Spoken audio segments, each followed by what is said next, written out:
Please help me welcome to the DEBx stage, Chelsea Walsh.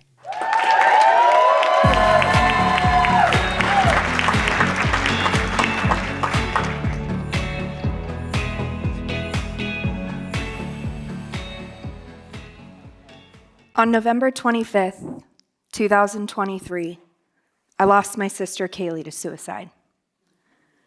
Kaylee was quirky and funny. She was brilliant and hardworking and beautiful. She had this incredible gift of making those around her feel truly seen, valued, and safe in her presence. She was my confidant, my built-in best friend, and a source of strength for many. Kaylee's death left me with endless questions. Why didn't I see the signs? Could I have done something differently? These questions haunt many of us who have lost someone to suicide, but they also point to something we can all do, something that can make a difference, and that's suicide education and building intentional connections as a lifeline for mental health. How many of you or someone you love have ever experienced suicidal thoughts or ideations? If you're comfortable, please raise your hand and keep it raised. Look around the room. The number of hands you see isn't just a reflection of statistics. It's a reflection of the people in our lives who are struggling, often silently. It's an important reminder of how common mental health struggles are and why we need to address them. For those of you who raised a hand, thank you for your bravery. Your willingness to share is a step toward breaking the stigma around suicide. And for those of you who didn't feel comfortable raising a hand, we see you too. It's a sobering truth that we often don't recognize the importance of suicide education until it's too late, until we lose someone we can't imagine living without. In honor of Kaylee and all those we've lost to suicide, I want to share insights from my experience, hoping to show how we can all extend a lifeline through intentional connection. Hearing about suicide clinically is very different from experiencing it personally. We all know it's a significant issue, but many of us feel unequipped to respond when faced with it directly. That was my experience when Kaylee first shared with me that she'd thought about suicide. My immediate reaction was to pour into her, hoping my love would be enough. Inside, I was panicking, grasping for the right words. While my hope is that you never have to face this, the reality is it can happen to any of us. I want you to feel prepared in a way I wasn't. So let's talk about it and learn together. Research suggests that suicidal desire arises from two main feelings: the feeling of not being connected to others and the belief that one is a burden to others. When these two feelings are combined, they can produce a strong desire for suicide. So how can we create these intentional connections to ensure that those around us feel loved and supported? We can start by asking deeper questions. Believe it or not, we don't need special training to have open, authentic conversations about mental health. The American Foundation for Suicide Prevention shares that just talking about it can often be the first step in understanding how someone is really doing and helping them find the support they need.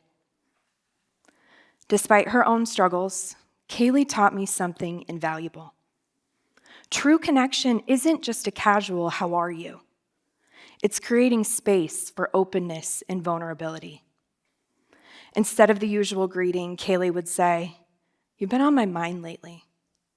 How's your mental health doing?" Her unique ability to pause and check in with such intentionality made me feel seen and cared for. I can only imagine the difference it could make for someone struggling with suicidal thoughts. When we ask deeper questions and truly listen, we're more likely to notice when someone is struggling. The week before Kaylee ended her life, she stayed with me for a few days. One night, as I was making our dinner, I apologized to her for my busy week and not being able to spend more time together. She reassured me I had nothing to apologize for, to carry on as normal, and said she didn't want to be a burden. I was quick to remind her she could never be a burden, but I didn't grasp the weight of her words at the time, a clear sign she felt like she was. When someone is struggling with their mental health, I've learned that they may not say it outright, and it's easy to miss the subtle signs. That's why it's so important we slow down and really listen, paying attention to what's left unsaid. Intentional connection is a powerful tool to prevent suicide, and it can be as simple as being fully present with our loved ones. Research shows that we avoid talking about suicide directly for a couple of reasons. We're afraid that mentioning it might plant the idea of self-harm, and we're unsure of how to respond if our loved one admits that they're struggling. Kaylee was open with me about her mental health struggles, and even with her trust, I still hesitated to ask her directly about suicide. She seemed so strong, and I was afraid that bringing it up might make her consider it. I wanted her to feel supported, but I was terrified of saying the wrong thing. After she passed, I did a lot of research and learned that for some, suicidal thoughts are constant. So you're not planting the idea. You're opening up a crucial line of communication that shows you care and are ready to offer support. I encourage you not to shy away from asking your loved ones outright if they're thinking about suicide. Try saying, "I've been really worried about you. Are you thinking about hurting yourself?" And if someone does open up to you about their struggles, start by thanking them for their bravery and trust. It's so tempting to jump straight into problem-solving mode. I made this mistake when Kaylee opened up to me and she quickly shut down in response. Instead, create a safe space for them by acknowledging their pain and reminding them you love them. People are less likely to remember the words you say, but rather how you make them feel. To help us connect intentionally and extend that lifeline to someone struggling, we can use the CARE framework. Compassion. Approach with compassion. Gently ask questions like, "Are you feeling overwhelmed?" or "How are you managing with everything going on?" Active listening. Listen without judgment and give space to share feelings. It's not about having all the answers or fixing things on the spot. It's about truly being in the moment. Reaffirm. Express gratitude and reaffirm their feelings are valid. Opening up about mental health struggles takes courage and energy. Remind them you love and accept them, even when they're struggling. And extend support. It's easy to assume that if someone has opened up to you before, they'll do it again when they're struggling. As I learned with Kaylee, this isn't always the case. Take the burden off your loved ones by following up regularly and thoughtfully and connecting them to professional resources. To help you in extending support, I invite you to take a flyer on your way out tonight to learn about the mental health resources available. I've replayed my experience with Kaylee over and over in my mind, realizing there are many things I wish I had known to do back then. I'm sharing this because I believe the CARE framework can help you feel prepared to support the people you love. And while it might not feel comfortable or natural at first, it's worth practicing to remind those around us that we genuinely care. And start today.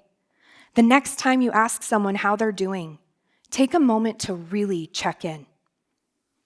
Maybe even consider starting with someone who raised their hand just a few minutes ago.